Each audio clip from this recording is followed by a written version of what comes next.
Malcolm's Runaway Soap by Jo Ellen Bogart and Linda Hendry.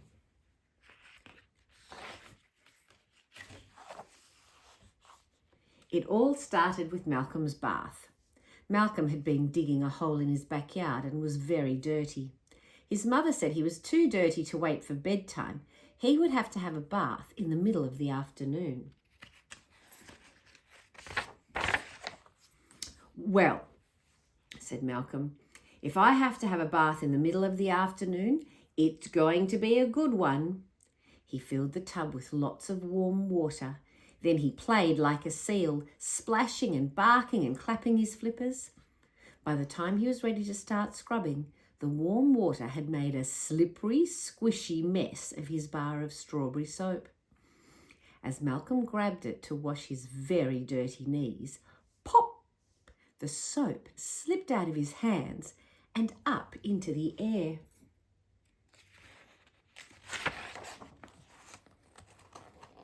It landed on the floor, slid along the tiles, and raced right out of the bathroom door.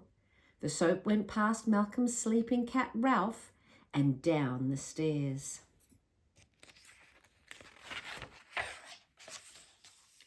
Well, when Malcolm's mother opened the front door to get the afternoon paper, the strawberry soap flew between her feet and out onto the front walk. "Wait!" Malcolm screamed. He ran down the stairs dressed in his favourite blue towel.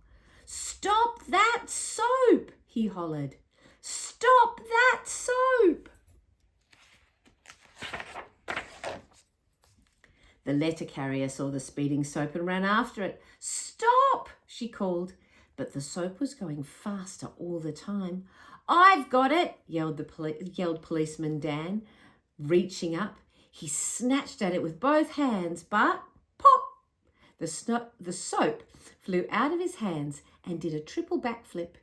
It landed in the paperboy's bag. "We've got it now," said the paperboy. He made a grab for the slippery soap, but pop! The soap sailed right into the jug of lemonade Julie was setting up to sell. "Malcolm, is that your soap in my lemonade?" Julie reached in to grab the slimy pink soap, but pop! The soap was off again.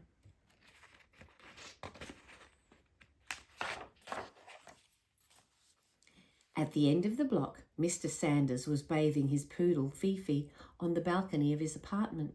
Splash! The flying soap dived right into the bathwater. Fifi nipped at it with her tiny teeth. Mr. Sanders almost got a grip, but pop! The soap landed in Mrs. Abernathy's sun hat.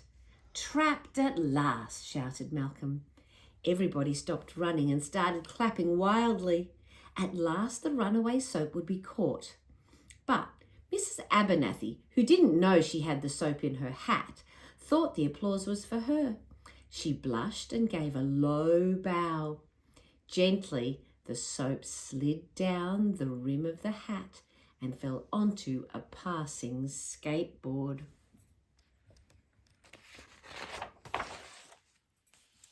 Malcolm saw his strawberry soap zooming off between electric orange running shoes. "Come back!" he shouted to the girl on the skateboard. She screeched to a stop, but the soap kept going.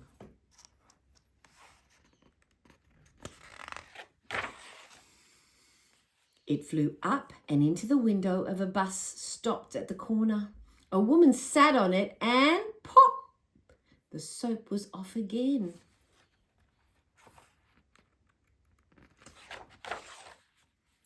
At last it came to rest on a toy sailboat floating in the City Hall fountain.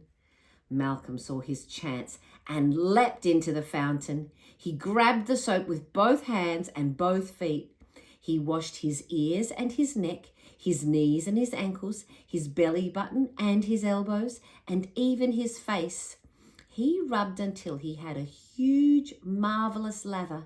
He scrubbed until the strawberry soap was nothing but bubbles.